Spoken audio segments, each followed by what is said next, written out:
The blockbuster, Speed, combines visual practical effects, computer graphics, and bus stunts in an incredible way. Jumping the bus was a very challenging task for us. The bus must jump an unfinished 15-meter section of freeway.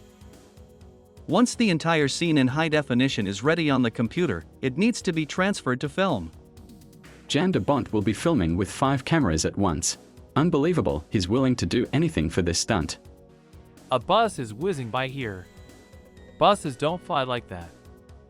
Right now we will learn how to turn a passenger bus 90 degrees and how to fly on it 15 meters. Where the graphics and where the reality? Why dilute gasoline? What is the Texas switch and what ends the endless cable? In short, how the bus stunts in the movie Speed were filmed. These guys used chroma key and didn't get cast. The project went to another director, cinematographer-director Jan-de-Bont, and for $30 million turned a neglected script on the studio shelves into the legendary Speed, explosive action, worthy of textbooks on camera work and staging. 10 buses, General Motors, that's the main secret of the director, reliable, time-tested passenger bus, 1966 model, TDH 5303.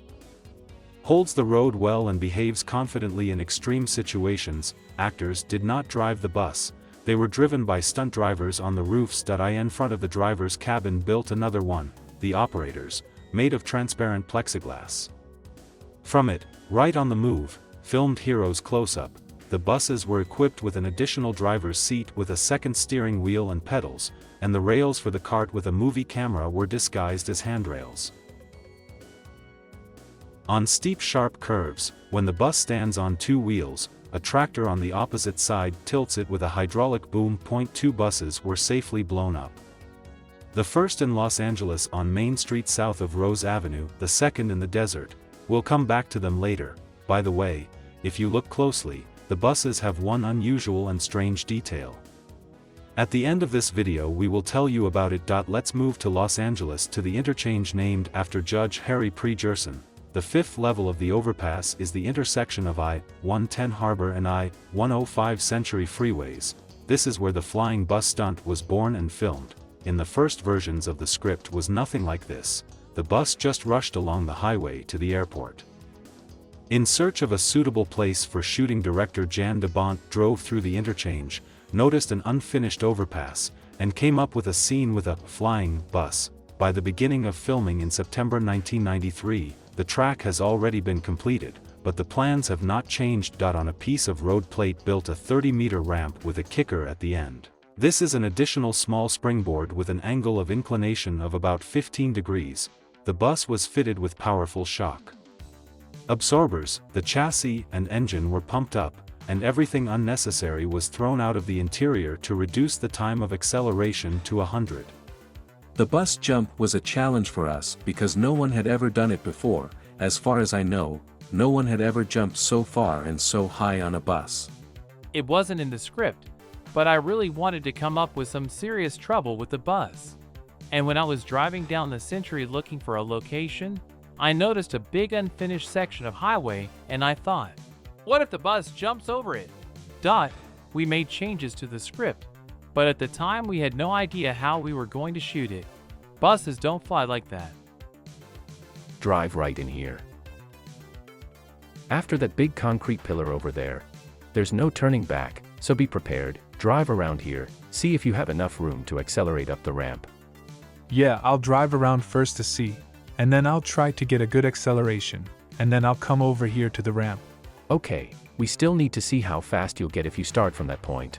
Just in a straight line. So, okay. Slow down, slow down. The track is tested and ready. The bus starts about 1 kilometer before the ramp. It remains to ensure the safety of the stunt driver. The lifeline is longer. Yeah, it needs a longer length than usual.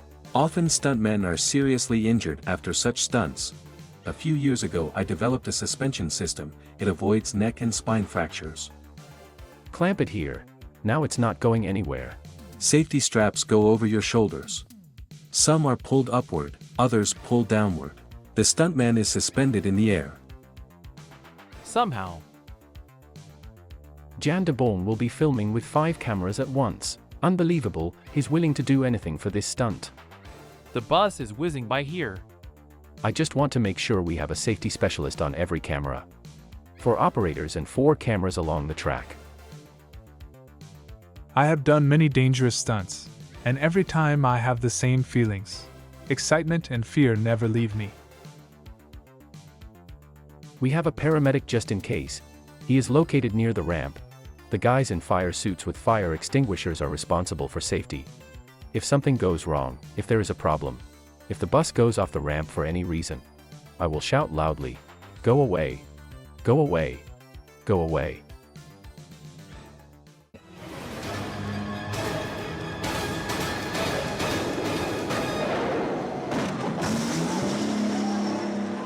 The bus took off down the ramp and the front wheels went much higher than we had anticipated.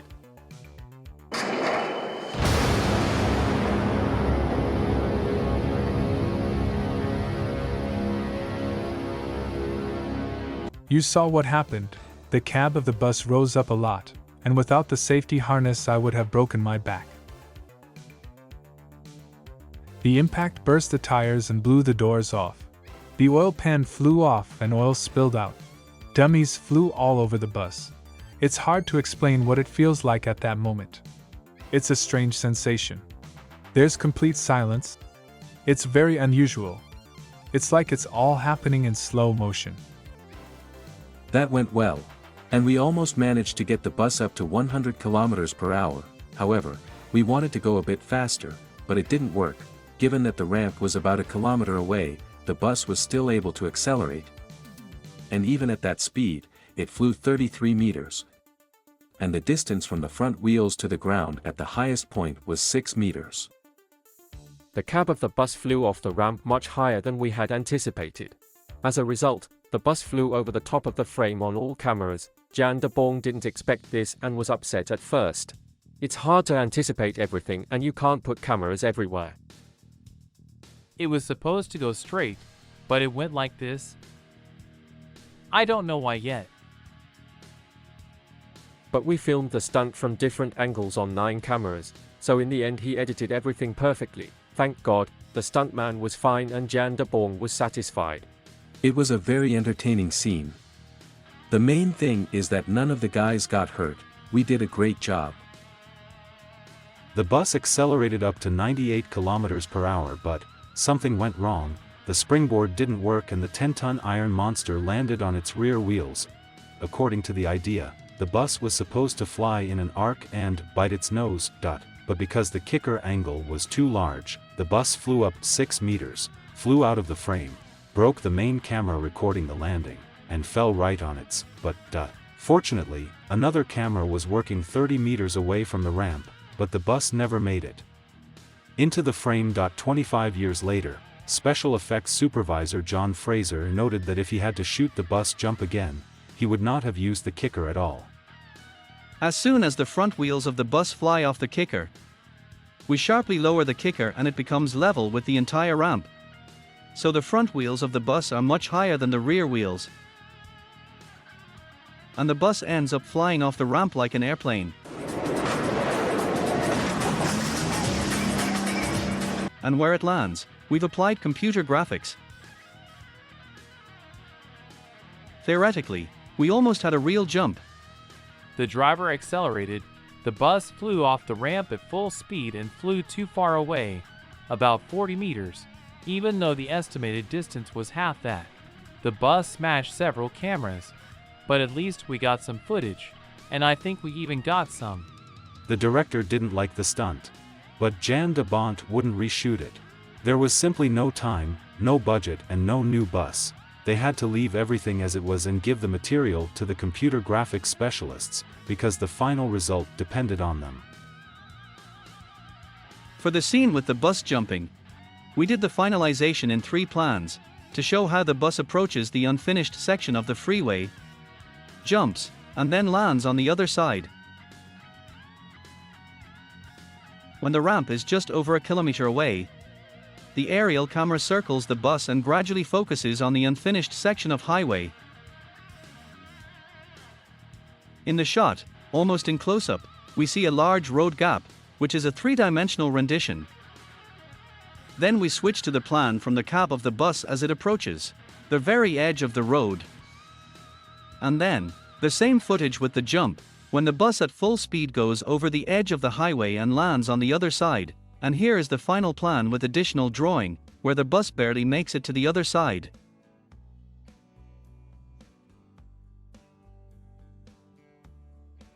This is the original footage we worked with. This is all live footage, the bus jumping off the ramp. Here it lands. We took out a big piece of the track and made a touch-up, with which we added the ends of concrete slabs with iron rebar sticking out. All of these elements are doping, starting from here and down here, and here too. Something we took from other shots that we did from scratch. It was static, we added camera movement, and we added the shadow of the bus moving. After it, there's a lot of dust and debris from the impact here. Also, there were problems with the background. Everything that is overlapped by the bus had to be hand-drawn.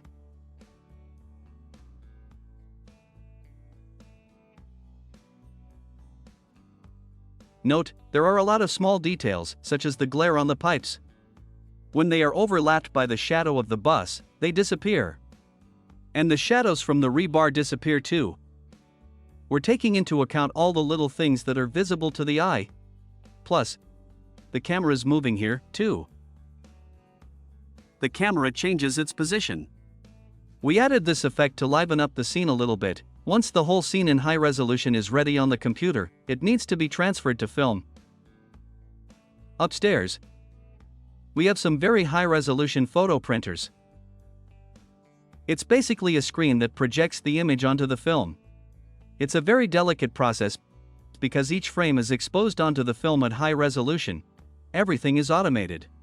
The film is slowly rotated, and so, frame by frame, the image is exposed to the film. It takes about 2 to 3 minutes to print each frame from computer to film. The artists from Sony Pictures Imageworks did their best. They made a gap in the freeway, added birds in the distance and added rebar to the unfinished concrete blocks. We had to work with shadows, add dust and debris flying in different directions. The most difficult was the Dorisovka from the cabin. Such specialists could well draw an explosions. But Jan de Bont is an old-school movie maker and will not use computer graphics where it is possible to do without it. The first bus explosion was filmed with Texas substitution, when without splicing and editing, unnoticeably for the viewer substitute one object for another of the exact same type, 870 Grumman leaves the frame and in 5 seconds we see it explode. The secret to the Texas switch is 2 different buses. As the camera pans around Jack's car, the first bus turns left while another, a booby-trapped bus, is already prepared in the background. The filming almost ends in tragedy. A few seconds before the explosion, a girl ran out of the alley and jumped into the bus, saw the mannequin on the driver's seat and explosives in the cabin, but she would not have had time to get back out. Everything was saved thanks to Rocky Jeru, a pyrotechnician. Rocky noticed something wrong in time. He thought a dog jumped into the bus from afar and didn't press the detonator button. The second explosion is much more impressive. For the sake of such a scale, guys rented an old runway in the Mojave Desert in California and bought a Boeing 707 for $80,000. In order for the airplane and bus to collide at a given point, special effects supervisor John Fraser came up with what he called an infinity cable, stretched in a ring across 4 blocks. It served as a guide. A large tractor pulled on the cables simultaneously and the airplane and the bus, after 400 meters the bus gained the necessary speed, crashed into the Boeing, stuffed with a lot of charges and barrels of fuel. In a matter of seconds a series of powerful deafening explosions swept across the site, for which they had been preparing for weeks. The pyrotechnicians had precisely timed the timing of each primer at the detonation points. And to get a bright flame and black smoke, gasoline was first retained in barrels for 2 months and then diluted with diesel fuel. In the shooting involved more than 60 stuntmen. Keanu Reeves also did not lag behind, pulled into the process to the full, and almost all the stunts performed by himself. Jan de Bont was against any of the actors to risk their health and jeopardize themselves. In secret from the director, Keanu carefully prepared and on the set himself jumped from the Jaguar. In the bus, which greatly shocked Devonta, such courage can only be envied. When Keanu Reeves tries to defuse the bomb, he drives on a steerable dolly with a disc brake system under the bus with a maximally raised suspension. Next, another front-wheel drive model bus with a small underpowered Chevrolet V8 engine appears in the shot, to maximize the safety of the actor. On the perimeter of the body and on the wheel arches installed a soft rubber bumper, so in case of what Keanu would get off with a slight fright. Of course, speed, in some places is too far from reality, but on the screen everything looks quite believable. In 2009, the Destroyers of Legends repeated several times a steep turn on the exact same bus, but they failed with a 15-meter jump, so you can draw diagrams and formulas as much as you want. The Destroyers of Legends have already figured it all out long ago. The guys made their calculations and conducted an experiment, first on a model and then with a real bus, and proved, buses don't fly like that. It is unrealistic to overcome even 5 meters on a bus in such conditions, and 15 meters is just fantastic, but speed, from the first seconds, pulls you in and immerses you in a tense plot. And you no longer pay attention to the little things, and do not pay attention to even the most obvious bloopers. When I first watched Speed, I didn't notice the cable dangling in front of the camera, and when I rewatched it later, I didn't pay any attention at all to that rope, or to the one used to pull the blown-up bus. But it was possible to remove them from the frame. For example, in Terminator 2, Harley-Davidson also hung on safety cables, which were then removed in a special program. After the filming was completed, the buses went for disassembly and disposal, but one hero miraculously survived, stood in the garage for almost 25 years, and in 2018 went under the hammer for $102,000 on the online auction iCollector. Jan de Bont converted his directorial debut very profitably and successfully. Speed collected $350 million at the world box office and entered the 100 of the most acute films of the 20th century according to the American Film Institute.